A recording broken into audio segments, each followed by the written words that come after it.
Let's get it! Broadcasting to you from a little grass shack in the middle of the Pacific. Live in the place to be. Well, they're actually in the Bay Area. Yeah, but they are the premier Pacifica show that shines a spotlight on positive Pacific Islanders. You listening to the sound. Role models coming brown every Thursday night at 6. East to west, we getting hurt. Brought to you by Pacifica by Design. It's the iconic FICA podcast with your hosts, Naki and Carl. What's up, Naki? Hey, excuse my French. If you tuned in, excuse my French. Oh my goodness. If you were there for the pre-intro, not the intro, but the little commentary snippets that happened before, parental discretion is advised. Yeah. It's one of those moments when we think we're just talking to each other.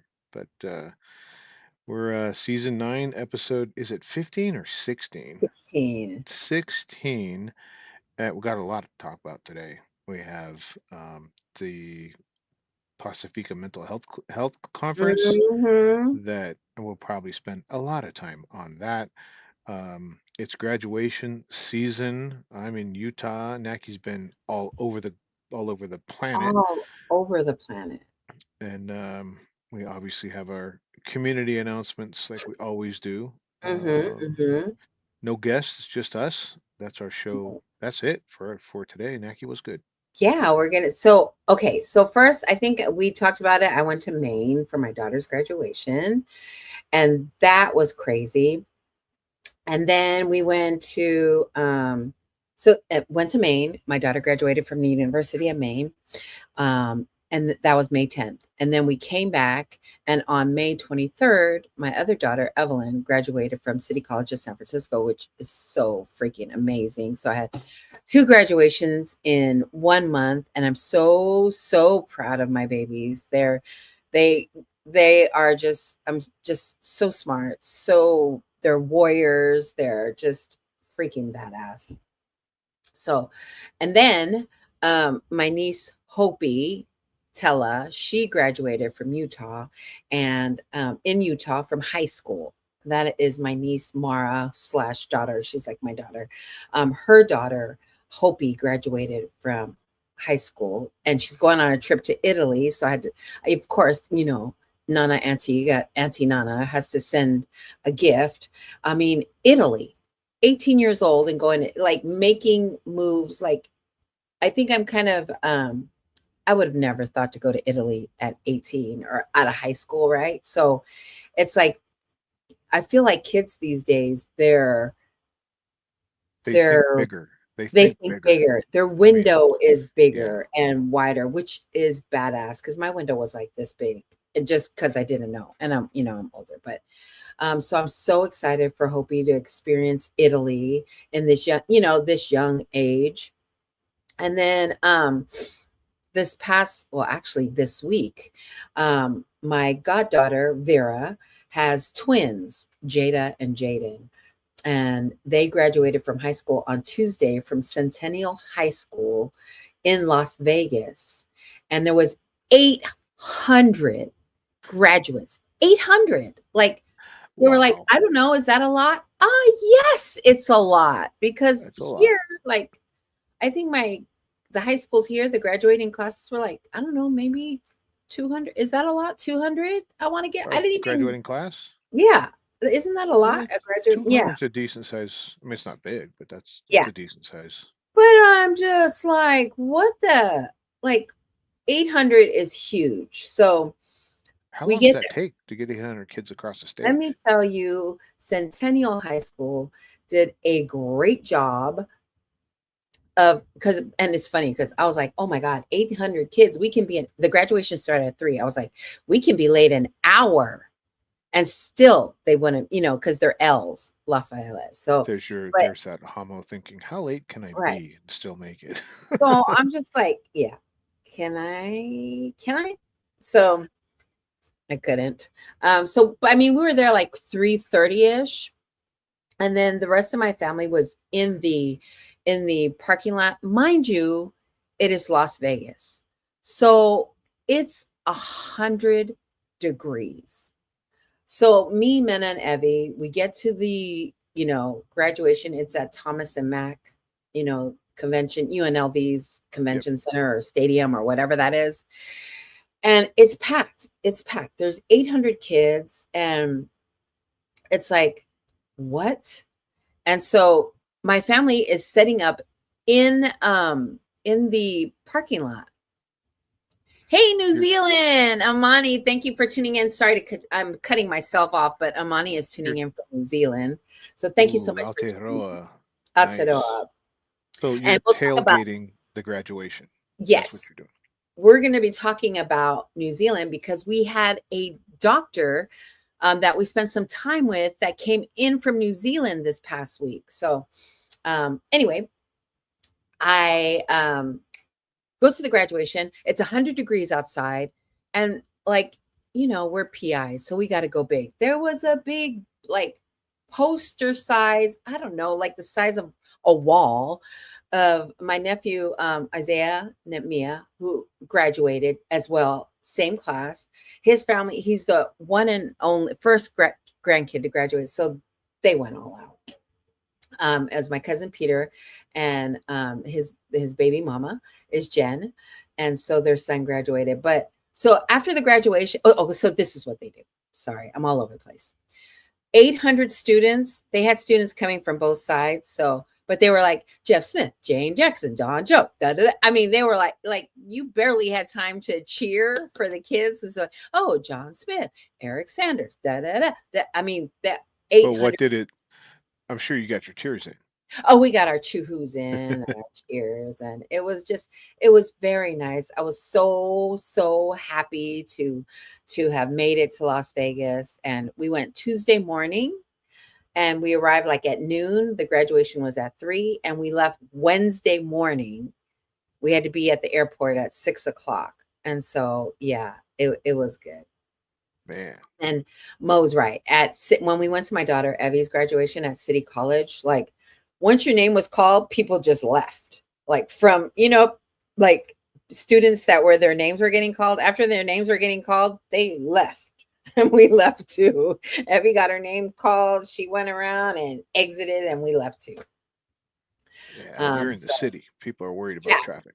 We were in the city. So right after that, we zoomed to Vallejo, which is this Korean barbecue place called Daikon in Vallejo. Remember we went to go eat at Black Angus in Vallejo a couple of times. I don't know if you remember. Well, it's not Black Angus anymore. It's Daikon, I want to say. So good. So good. So I highly recommend Korean barbecue in Vallejo. It's so freaking good. So good. So anyway, so then the twins graduate, and after the graduation, everybody takes pictures in this 100-degree weather. I am not from Vegas. I am from Sassoon's little 90 degrees, and we get to the parking lot. Everybody's taking pictures. It's hot as hell, high hell, heller than hell. It's hell times 10. And everybody's like, no, we got to go. Even the twins were like, that's enough pictures. Let's take pictures at the Airbnb that they got. So my nephew, who's so sweet, because we caught an Uber. We stayed at Gina's, and she was working. So we caught an Uber from Gina's to Thomas and Mack. And then my nephew, who's so sweet, Johnny, he says, Auntie, you wait here. I'm going to go get my car and come get you. Well, there's so much traffic in the parking lot. We were sitting there for a half an hour, dying, just melting. I was done. I was done. And so then we call him, and he's like, I'm stuck in the parking lot. So we had to go walk and look for him. And then by the time we found him, I was like, I'm dead. I was sweating. The AC wasn't even helping. It was crazy. It took me 20 minutes to cool down. And then we get to the Airbnb. It's a huge ass Airbnb. It had this massive pool, the seating area for 18 people, and then all kinds of lounging area. It was beautiful. Nice. Yeah. Yes, I was like, okay, Vegas, this is how we do it. But we had a great time. I got to see a lot of my family that I hadn't seen in a long time. I had family members that came in from Seattle when I used to live in Seattle, that they came to the graduation. So it was very nice. It was very, very nice, good quality family time. And so then I popped back. We came back yesterday in the morning. We arrived like 10 and then came home and was still running around. I tried to take a nap. Malia, my Malia had what did they have? They had her high school had an athletic award night. Uh-huh. And so, they sent us an email inviting us, and Molly's like, I don't want to go, and we're like, come on, you're going. And so and she got an award. She was the MVP female basketball player of the year. Nice. So big shout out to my baby. Good thing she went. Good thing she went. Yeah, it was very nice. It was their first year doing that. They just started doing that this year. And putting in your grade point average, your spirit of how you are a team player, blah blah blah. So that was good. Then this morning I get up, right. So today is my first day back to work. And I thought, oh, I'll just work remote because I'm kind of tired because I was Vegas and I went to Mount Fuji and back. And I log in, and I was telling you this earlier. I log in, shower, walk around the house like I ain't got no business, and I log in and check my calendar because I know I have a standing appointment a standing meeting at 8:00 on Thursdays. And I'm like, oh yeah. And I scroll down and I have an mandatory in-person meeting in San Francisco. It's 7:50. I live where I live. It's going to take me an hour and a half to get to work. So you read that message at what time? 7:50. And what time's the meeting? 9:35. I'm Okay. going to be Your pulse is going. You got your blood flowing at that point. Yeah. I roll in. I get in my car. I rode carpool all the way and rolled in at like 9:50. Meeting go good? Meeting went very well. It was good. I'm glad I went and made it. And then go and come back home. And here I am, happy to be FICAing with you. And we made the show. And what's going on in your world? Oh my gosh. So we'll start. So this yesterday we had our executives, the corporate jet and all kinds of people with hyphens in their titles fly to our market. And my busin's partner, her first time in this position, and man, she's stressed out. And so if your boss is stressed out, she's not new to the company. She's new to the position. Mm-hmm. And she hasn't had a jet visit before. I mean, retail, that's what you call it. If you're getting a private jet visit, Okay. there's going to be a whole bunch of executives there. It's nerve-wracking for, everybody's participating in it. So the whole week and Monday and Tuesday is people just scrambling to get ready, people stressing out, freaking out. And I'm 8,000 years old and I've been in retail for 5,000 years. I've had a grip of these, so I'm just like, hey, everybody calm down. It's going to be okay. We finally get to the visit yesterday and everything goes good. Except for I thought that the walks were going to be over at 5 and it's in Fresno and I've got a flight at 6 in the morning today. Right. So I'm thinking, the jet's they're going to probably go wheels up at the end, get back to LA. And then in the morning, they say, oh yeah, and we go to dinner at 6 and we expect all of the directors and the regionals to go to dinner at 6. And I'm doing the math. I'm like, I'm 3 hours away. This is going to be a long day. So dinner, of course, dinner's not an hour or 2 hours. It's almost 3 hours. Mm-hmm. And so I get on the road and the clock says, Waze tells me I'm going to get home at midnight. Mm. So I'm just cruising along, figuring it's going to be easy sailing the whole way. I get to Stockton and there's a wreck. So I'm parked at like 11 o'clock at night, just sitting on the freeway going, gotta find some positive things in here. And so I was trying to stay awake. I get home at 1 o'clock.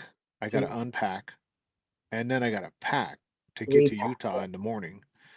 So I don't know, I get a Molly sized amount of sleep. I got what your family would be normal sleep, which is like 3, 4 hours, all good to go. Yeah, I don't that's hard for me to function that way. So I get up, get to the airport, and I'm doing like work that admin stuff. I'm trying to clean up on my work computer. I'm doing all the way onto the plane, fly, land, see a bunch of people, you and I were scrambling to get the pieces of the show together, and then Yeah. it's like this is probably the most relaxing moment, other than the plane, I guess. I got a Mhm. little sleep on the plane, but man, it has been a straight rush. I am in Utah for my nephews, Colin and Thomas Maunga's high school graduation. Twins. Twins. More twins graduated. So there are people here from Hawaii and Colorado and obviously California, all over Utah. People are here for tomorrow's event. Actually, the graduation was Wednesday, but the thing at the church, the event is tomorrow evening. So Nicole's Nice. flying in tomorrow. But yeah, it's just good to once I got off the computer and I was like, okay, I'm done with that. I can just get on the show with Naki, chop it up, and then Chill. kind of cruise into the weekend. So you're just getting back from vacation. You probably I'm just getting back crazy. from vacation. I'm just getting back from vacation, but it's like it is graduation season. It's graduation season, Hmm. like literally. JT. Hey JT. Is JT Rhythmic has Catalyst on? Nice. Rhythmic Catalyst is on. He's got Josh Tophy coming to the Bay Area. We'll talk about that in a little bit. Like tons and tons of graduations this year, and a lot, like you're crazy busy. I'm crazy busy. Like, what the heck? Yeah, I'm taking the vacation days. Uh-huh. They're not like, I'm gonna take it and chill and relax. It's like vacation to go 100 miles an hour doing something else. It's like it's not even. I need a break from my vacation because I've just been going, going, going, and it's like, what? When does it stop? So, what was I going to say? Last Friday was the Pacifica Mental Health Conference. We partnered with The PI Clinicians Group. PI Clinicians Group to put on this first of its kind Pacifica Mental Health. Like clinicians from all over pretty much the world Yeah, came to this 10 different states and conference. other countries as well. And it was just crazy. It was crazy, amazing to meet all the clinicians that came from all over the place, like we said, and they had oh boy, presentations that they did. Like Vailupe Ma'ele led a conversation about LGBTQ and their panel, and she is a clinician from Southern California. And then there was a presentation by Desirina Louise Hollow, and she spoke about mental health, like mental health 101, breaking the stigma, which was great information. I wish everybody could have been there. They had limited seating, and it was really a beautiful thing to be at, to see all the clinicians and have them talk about topics that we don't usually talk about. Yeah, my takeaway was it was an amazing afternoon, filled with information, where resources, and how, what, where, when you can get and when you can talk about mental health, when you can't, how you can get help. The keynote speaker. Oh, I wanted to do the program. This was the program that they had, and I was like literally surprised to see our logo on the front cover. That was a surprise. It was a nice surprise, very humbling to see our logo on the cover. So thank you to the PI clinicians group. It was Dr. Siautu Alifayo, who is a professor of psychology from the University of Otago in New Zealand. And she spoke for about an hour. No, about No, an she hour. was so it was funny that we'll talk about the timing, right? It was a PI event with only PI speakers and PI panelists, and we'll talk about the schedule and the agenda, whether they're on time. But she, at that point, I had already asked Dr. Faleava, hey, do you want me to hold my phone up with the timer on it so that the people that are speaking know where they're at? And she never, I had it up for the doctor. She never looked over at it, right? I could tell when some people looked over and actually saw it. She never looked over at it. She was dead on point. She finished 3 seconds early. She was supposed to speak for 60 minutes. She spoke for 59 minutes and 57 seconds when she was walking off. Remember, she sang the song Yeah. at the end? And Yes. I was looking at that going, oh, now she's going to end up going over by, because I was just kind of thinking Yeah. she ended that dead on the money. So all of the panels. So some panels had 4 or 5 people in them. Some panels had 3 or 4 people in them. There were presenters that had their own time spot. Some were 45 minutes, some were 60 minutes. They ended the conference at 5 o'clock on the money. They did Everybody not was go over. on schedule. They Right. were Like, nudged several times by the people that organized, really the organizers of it. But it was a PI event that started on time. Everything was just on the money, and it was a pleasure to see. I really liked the most impactful moment for me was Manumalo Musao, who is a doctor. He's doing his residency right now in psychiatry. He led a panel, and he had a really good group. He had a coach, he had 2 former players, and he had a current player. And the current player was from Sac State, free safety. His name was Koa.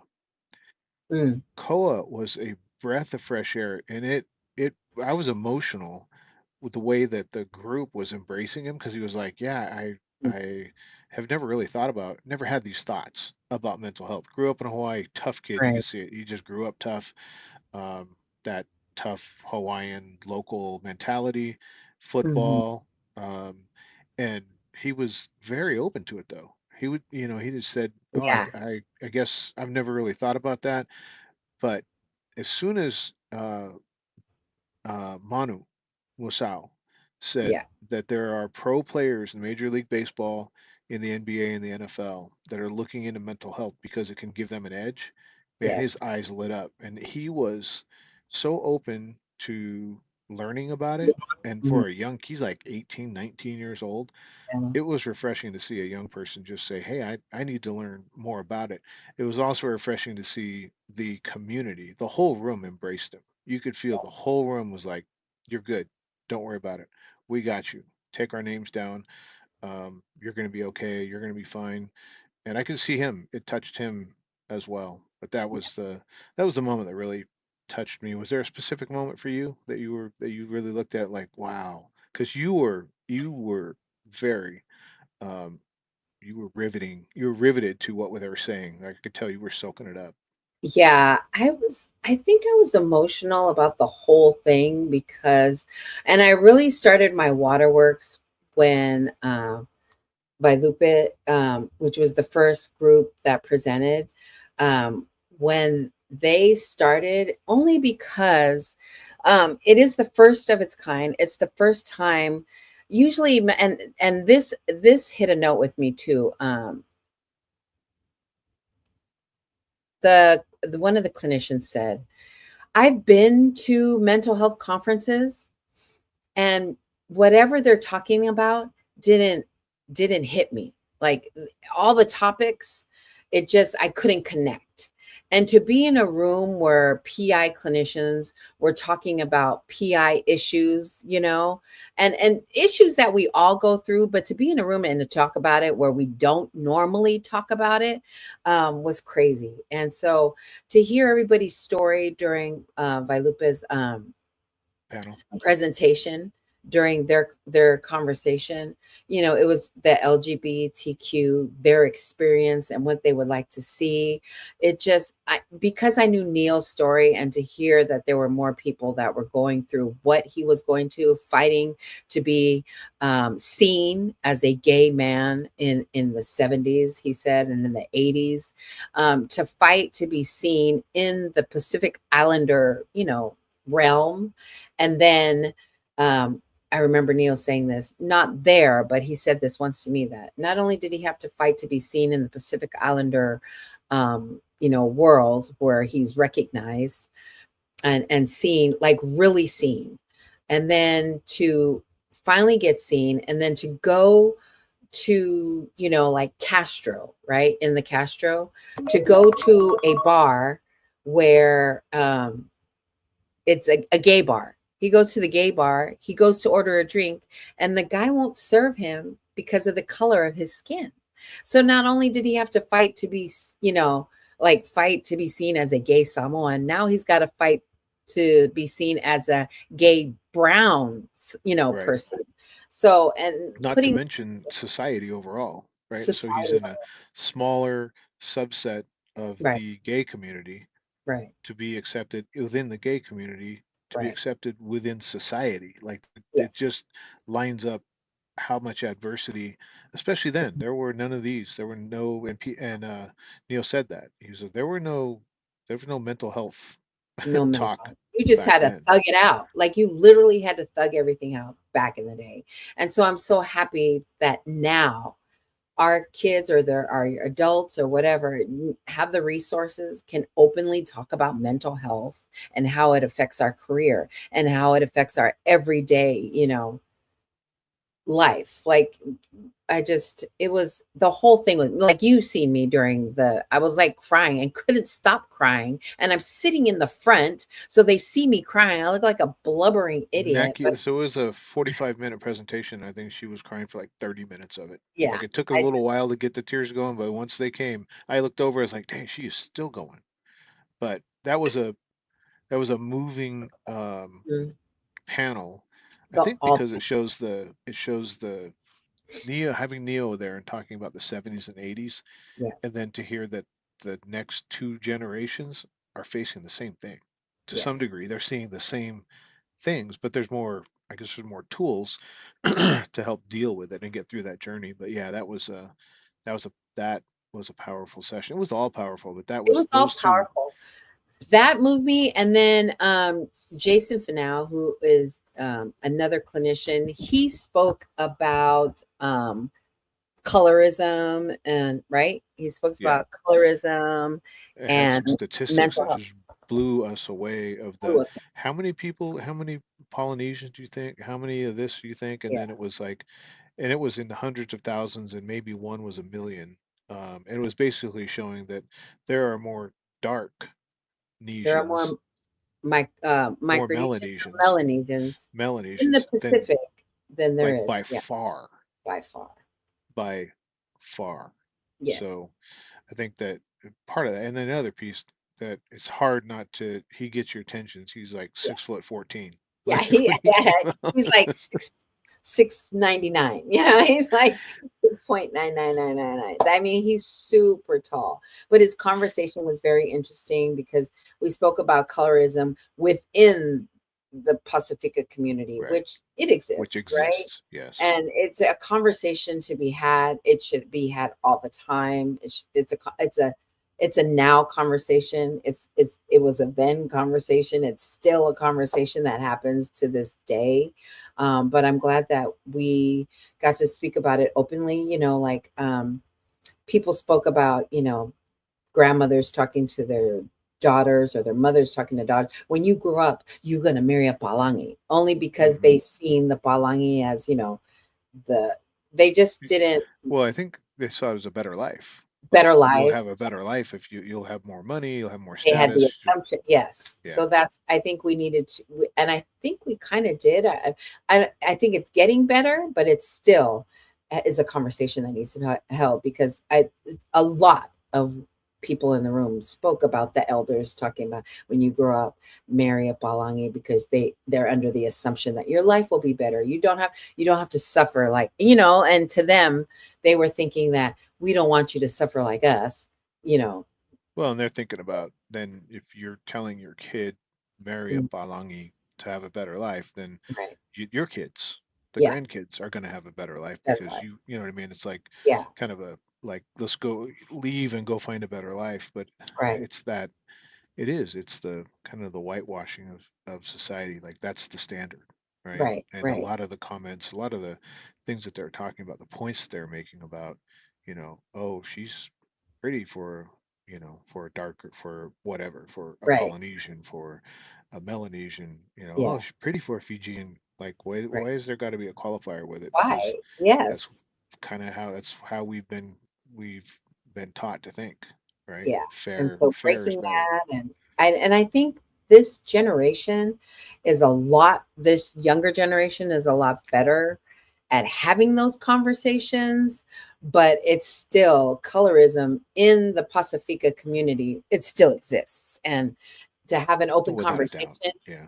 in at the Pacifica Mental Health conference was awesome. It was awesome. So that Jason, I mean, everybody did a great job at their presentation. I think Dr. Paul Po Ching, I love his closing, that no other conference do you open a conference with prayer and close a conference with prayer. It's just part of our culture. That's what we do. We open and close every event with a prayer. And so I love that we did that. He reminded me of Pastor Lucky, Oh, because when he spoke, he's like, you went on a ride. When yeah. he was talking, he was like, it was hard to not be Hmm. riveted at what, and listening and hanging on every word. He was a really good speaker as he was talking Yes. and Very making good. everybody laugh, and we are all joking. And then the Yes. spiritual piece of it, I was like, he reminds me of somebody. Yeah, everybody did a great job. Dr. Poaching is a minister and a clinician, and he's from, I think, Arizona. And then it was just, Manu, like you said, he did a great job. It was just really, if you weren't there, and you just need to register, and we'll let you know when the second one is going to happen so that you can go and register and just it's hard to put into words how this movement was, How unless powerful you it was. how Yeah. powerful it was. And you for know the nonprofit organizations, it oh may man. not be local. You Right. may need to. And one of the things I loved is a couple of years ago, PBD went to I don't remember, the Currents program in DC. Mm-hmm. And when I got over there was SCDC, there was groups from the Bay over Yeah. there, all the way over on the other side of the country. So when this next edition comes out, um, if it's not close, send your people anyway. You know what I Yeah. mean? Like that, it may take some travel, but it's so worth it. It's so worth it to see. And then it's going to be, I would expect it's going to be an expanded format next time. I think they're going to Yeah. have the like breakouts and those kind of things in different rooms. Who knows? But Yeah. this was the first one. They wanted to get it under their belt. They got it done. They knocked the cover They off the did ball. a great job. And then a huge shout out to, I just want to mention some of their sponsors, huge sponsors. Papaola Lokahi from Hawaii, and they had a representative there. So that's awesome. And then Chaminade University was a big sponsor. Who else? Southern California Pacific Islander Community Response Team. Go, go, go. And then Rams, of course, Rams Inc., who are out of San Francisco. And then Puna Leola, who are SCDC, University of San Francisco, and our very own Flip It Girl. So it was awesome. Who also did a great presentation was Dr. Raymond Lauvai. Lauvai. He's from out of Arizona.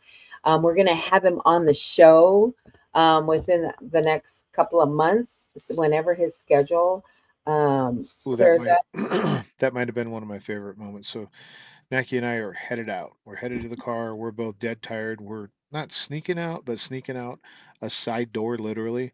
And we're headed out. And I can tell you're at that point when you're sneaking out of an event where you're beyond the point and over you're past the last few people and it's like just get out the door. So we're heading down this hallway and we hear from behind us, "Excuse me, can I get a picture with you guys?"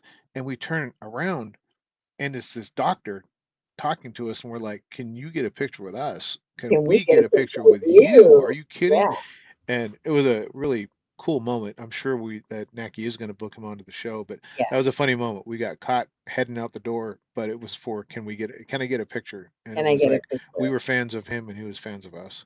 Yeah. I also love that I got to meet Roberta Nivelli. We did work with her during COVID. She did our Koviki talks in Hmm. Fijian, like in language. She did several shows for us, and I've never met her in person, and so I got to meet her there. So big shout out to her. There was just, and so it was Dr. Tai Fatleava, who was one of the main organizers. Who else? Salote Lutui. Latui. Mhm. And Sala and Tone Was and Sala just the timekeeper? Who was the one that was keeping time? I think it was I Sala. thought it was you. No, I was keeping no, no. Who was the boss lady over on the side Oh, that was Sala. telling people That was like counting down with her hand, four, three, two? Yeah, Sala did a great job. But there was people from Florida, Georgia, Hawaii, Michigan, New York, New no Zealand. idea. Yeah, New Zealand, Utah, Washington State. I mean, it was such a great event, and just a big shout out to Pacifica clinicians who did an amazing job for it being their first time. They did an amazing job of it. It looked like they had been doing this for years. So big shout out to them. Got done on time. I was Great. laughing as we were going. I think they're going to get it done. I think they're going to make it. Yeah, And they they did. were on schedule, and Ty was not playing. Dr. Fatleava was like, he was like, we over 2 minutes, so your break is 8 minutes. A 10-minute break went into, hey, your break is 8 minutes, so come back. He did a great job keeping everybody on track. At So one point, they weren't ready. I think they had to load a presentation or something. And he goes, yeah, and somebody else said, "Oh yeah, just break them for 5 minutes." And Ty was over by the DJ, like over in. He came over and everybody was leaving. I could tell he was like, "What's going on?" And they said, "Oh, we just gave him a 5 minute break." And it took him like 11, 12 minutes. It yeah. wasn't a 5 minute break. And Ty literally told everybody, "That's your last 5 minute break." No breaks, no breaks. We're off schedule. We're off schedule. So it was a great event. I mean, I'm looking forward to the next one, wherever it may be. We will start promoting it once it's in the works. It'll take a year to plan. Like, it took a year to plan this one. So They're already they're already starting putting their to heads together on move what they and want to groove. do. So yeah, That's how Dr. Faleava is. that's He's how he's Dr. very Fauci. calculated. Yes, yes. So big shout out to them. Anything else? I did go to the third annual Paul Noah Oh no. Memorial Wellness Walk, put on by Fatasi, Mama Sil, Janet, and Jackie. They are the sisters that put that on. And I mean, the whole Fatasi group, they did a great job. I was so moved because we've been at the first one, second one, and third one, and every year it gets bigger. Like the first walk they had, it was like, I know, though it's just brand new, and it was all of their families that were walking, right? And then the second one, it was like a handful, like some of their friends, but this one was like they had 70 people Wow. sign up, and so it was just so it Did you go moved around me. the lake? What is the Yeah, walk? they go around Lake Merced, and that's 5 miles. That's 5 miles. And then afterwards, they have a discussion about, diabetes and how it affects our Pacifica community compared to other outside of our community. They How give them long did it take you to resources. do the 5 miles? Oh, it took me about 5 minutes because I drove around. Uh-huh. Yeah, I drove around. I usually don't walk it. I'm so bad. I get in, get my interviews, do the group photo, and I gotta go. I got stuff. I gotta go. I'm like off to the. I'm running. I'm running. So, um, maybe one day me and Mo will walk it. Who knows? But it's far. Like we drove around, and I was like, oh my god, this is so far. But they 5 do it. miles. So Yeah, you figure a 5K, you hear, it's oh, three rough. miles. That's 3 miles. Yeah. Yeah. But like actually 5 miles, they did a great job. So yeah, big shout out to Fatasi for their third annual Paul Noah Wellness Walk. Paul Noah Memorial Wellness Walk. So there you go. Well done. Well done. We need to get to our community announcements. If you didn't know, You're we about have to community know. announcements. Yeah. All right. I will start us off with Fatasi. There we go. Fatasi and APRI present Box Fit Fun with Will Shaw at the Lab in India Basin Shoreline Park. It's a free 13-week program happening Sundays. Started on May 11th to August 3rd. 11 to 15-year-olds are from 1 to 2:30 p.m. and then the 16-year-olds and older go from 3 to 4:30. You can click on the link on the flyer to register. It's currently running. Awesome. Kava and Keke is brought to you by Samoan Solutions. It's happening Friday, tomorrow, May 30th from 6 p.m. to 10 p.m. at Le Maota in Burlingame. Experience Kava culture in the community. It's $35 per person, and it includes all you can drink, traditional Kava. They'll have funnel cake there, a funnel keke. It's a fundraiser for Samoan Solutions. They're trying to raise money with all the funding that has been cut. They're trying to stay in their building. Samoan Solutions is fundraising to keep their doors open, and they are 38% short of their goal. Scan the QR code for your ticket and join them. Nice. A great organization to support. The Peninsula Conflict Resolution Center, a proud Stop the Hate grantee, invites you to the Many Shades One Story, The Art of Us, a powerful community event celebrating unity, collaboration, and the beauty of storytelling through art. Experience the world through eyes of our community as we highlight the spirit, resilience, and shared experience that connect us. Join us on June 6th, 2025 from 3 to 6 p.m. at CZI 801 Jefferson Avenue, Redwood City, California. Everyone's welcome. All right. The Good Vibes, they're celebrating their grand opening of their new location in Union City with a ribbon cutting ceremony at 5:30 p.m. on June 12th and a live performance by Siosi at 7 p.m. The paid ticket includes admission to the grand opening and the live performance in the Birdhouse Beer Garden. Food and beverages will be available for purchase until 7 p.m. The Central Valley Pacific Islander Emerging Leader Conference is hosting its third annual Central Valley Pacific Islander Emerging Leader Conference. It's their third annual. Central Valley PI, that organization is doing some great things in the Valley. Good for them. They're inviting all high school youth, including incoming freshmen and young adults ages 14 to 20 of Native Hawaiian and Pacific Islander descent living in the Central Valley. One RSVP form is required per attendee. Please DM them or email them info@cvpia.org if you have any questions or thoughts. That's June 18th through the 20th. All My Usos 10th year annual. It's 10 years. They're celebrating 10 years. Their 10th annual Family Day Barbecue is August 16th. It is a special event dedicated to celebrating community and honoring the memory of their late founder, J.T. Moia. This gathering began during his courageous battle with cancer, and over the years, it has grown into something much bigger than just his story. Free health screening, and they have free health screening live performances, music, food, raffles, family games, resources, and so much more. Bring your family and friends for a day of fun, connection, and let's make new memories together. Leave the drama at home. Look at the vendors. Go back one. Let me- Look at the vendors that are there, and just think they're all free. Those aren't All, vendors that you're going to go there and buy food from. yeah, Or buy Feel Good it's Cuts. all Him and free. his team give free haircuts to kids that are going into school, not adults. Free, like if you're in all ages, kindergarten to high school, you can get a free haircut there at the barbecue. Um, all these vendors are giving away their services for free. Exotic juice for free. Funnel All things cake dipped. for free. All things dipped in the bakery. I mean, everything. So it's freaking amazing. Freaking amazing. So And if thank you're you. a young looking 25-year-old, you might get your haircut too and sneak in there. There you go. There you go.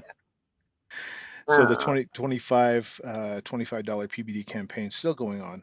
Feel free to scan the QR code to donate. Thank you to everyone who's donated this far. And we can't say that enough. It's a hard time right now. It's a hard Mhm. time to ask for donations, and we understand every bit of it. So if you donated, thank you so much. We appreciate your contribution. Shout out to Mama Sil and fam for their donation of $100, and she's out there doing her own thing, and she's Right. still reaching out and supporting us. So thank you to everyone. Thank you to everyone who's donated. We appreciate you. We appreciate you. All right. In our Pacifica news, Let's see. I want to talk about. Let's talk about dengue fever because that was in oh, Samoa, right? no, The it's in Cook No, but Island. originally, remember, who was it? Brown Girl Woke. She lost a lot of weight. She's like, yeah, I'm on the dengue fever diet when she Yeah. first got over to Samoa.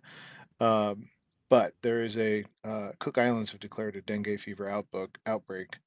Um, the Ministry of Health has declared a dengue fever in outbreak in Rarotonga after confirming 7 cases over an 18-day period. Health authorities Hmm. are implementing measures to control the spread of the disease, and we talked about that during COVID. And those are the Yeah. things that on an island is just On that it. much It's more huge. impactful. Yeah, Yeah. they don't So have the what I've, resources. no, go ahead. No, I was saying they don't have the resources. There's Right. not like here you can. Right I'm there. going to go to Nevada, or I'm going to go. We can start flying people to a different Hmm. state. Like the resources are the resources, a finite limit of them, and any of these outbreaks are huge to an island. Yeah. And so what I've seen is like us. So they had like 17 cases total, I guess. And then 9 are currently active and like 8 recovered. But what they're doing themselves is they've created a team. They launched a team called Operation Namu 25. It's their public health initiative. They have like a community cleanup campaign to eliminate the mosquitoes that are breeding the grounds or whatever. And then they're block spraying in affected areas. They're having a public awareness, and then collaborating with outer islands to prevent the spread to the virus. I mean, it's like, like we have to do it ourselves, right? Like when COVID happened, we had to go advocate for our community, the Pacific Islanders. So I love that Cook Islands is like, okay, we got to go go, save. Like they're taking it amongst themselves they're not waiting for anybody to tell them what to do. They're like out there trying to prevent more cases and starting to, I don't know, do the thing that they do. Yeah, and it's. I mean, it seems like that's just more and more like how it's going to be done, right? Right.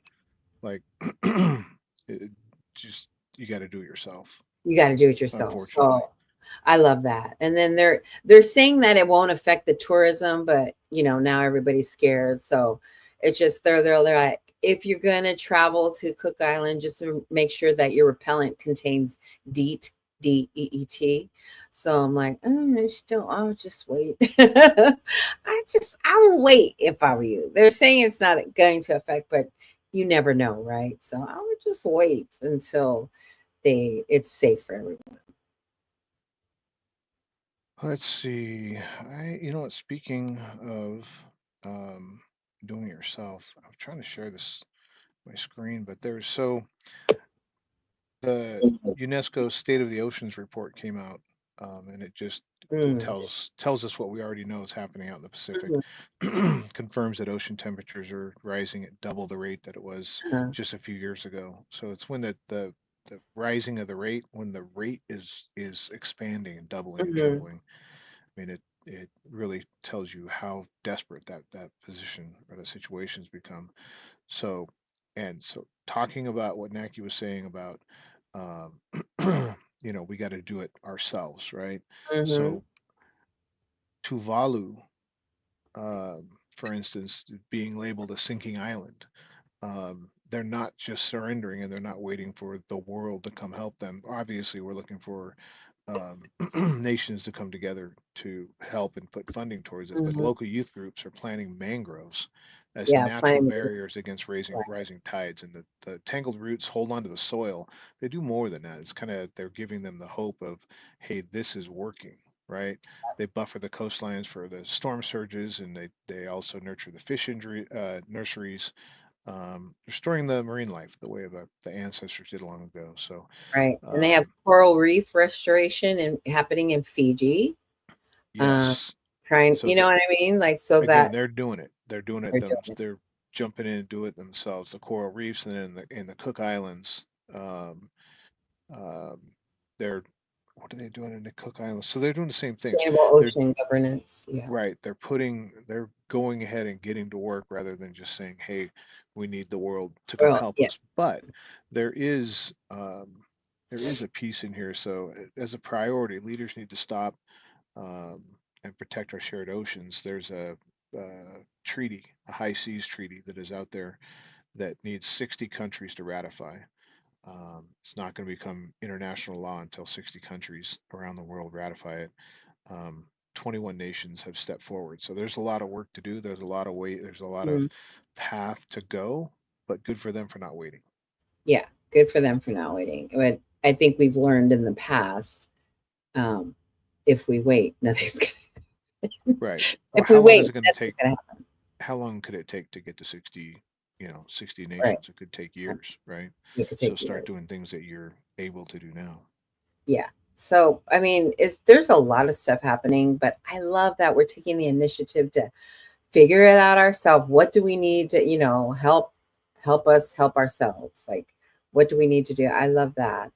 And but I think we've learned from the pandemic that we have to do for ourselves because literally the islands are shut off, Hmm. shut like Cook Islands with their dengue fever. They're shut down. They have to figure it out their own damn self, right?